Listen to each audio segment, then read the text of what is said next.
Bonjour, bienvenue dans la série sur les échecs, donc toujours sur les pions doublés. Alors les pions doublés se créent le plus souvent sur l'échange d'un cavalier en C3 ou C6, ou F3 ou F6. Dès lors, dans la suite, nous traiterons de diverses formations de pions avec des pions doublés sur la colonne C ou M, ce qui est le plus fréquent. D'abord, il s'agit des cas où le plus arriéré des pions doublés se trouve encore à sa case de départ, et les pions voisins, le pion voisin n'a pas encore passé la troisième rangée. C'est un cas très fréquent, et il se présente par exemple dans la défense taïniste de la partie espagnole et dans bien d'autres ouvertures. Le schéma de la formation de pions issus de cette défense est représenté ici. Quand nous avions étudié les tours, on avait montré une formation de pions semblables, avec la différence que le pion C6 se trouvait encore en B7. On avait vu que les blancs pouvaient exploiter la colonne D comme charnière de leur structure. L'élément décisif fut l'exploitation de l'avant-poste D5. Car D5 est contrôlé par le pion C6, de sorte que les blancs ne peuvent exploiter ici la colonne D. Mais dans certaines conditions, les noirs peuvent fixer leur cavalier en E5. Donc D5 ici n'est pas utilisable.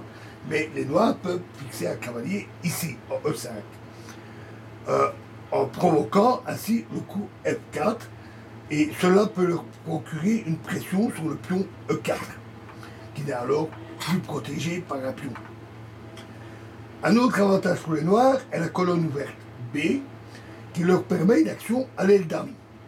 Ainsi, par exemple, une tour en B8 forcerait la réponse B3, après quoi ce pion pourrait être attaqué par A5 puis A4. Et après une préparation adéquate, C5 et puis C4 pourraient suivre aussi. Bien entendu, cela demande une bonne attention. Il ressort de cette explication que le principal avantage des pions doublés C6 et C7 réside dans le contrôle du point D5. Après l'avance C6, C5, cet avantage est perdu. Après quoi les blancs peuvent exploiter l'avant-poste en D5. Par conséquent, en principe, la poussée C5 ne doit se faire que lorsque le point D5 est suffisamment contrôlé par des pièces ou lorsque l'action à l'aile dame est déjà si efficace que les blancs ne peuvent plus tirer profit de la faiblesse de la case D5. Comme on le voit, les pions doublés, C6, C7, ou ceux-là, ou ceux-là, ou ceux-là, ne sont pas nécessairement désavantageux. Ils ont même un aspect positif. Alors, quelles sont maintenant les possibilités des blancs dans la situation donnée pour combattre efficacement ces pions doublés? Alors, en premier lieu, ils doivent s'efforcer d'attaquer la position des pions noirs par E4, E5, après préparation, ou par l'avance C2, C4 et puis C5. Si alors les noirs, par D prend E5 ou D prend C5, préfèrent échanger, ils conservent des pions doublés isolés. Et dans le deuxième cas, même sur une colonne ouverte.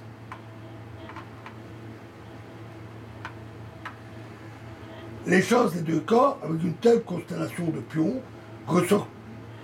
dépendent fortement de la partie, des positions des pièces, et donc nous allons en voir des illustrations avec quelques parties.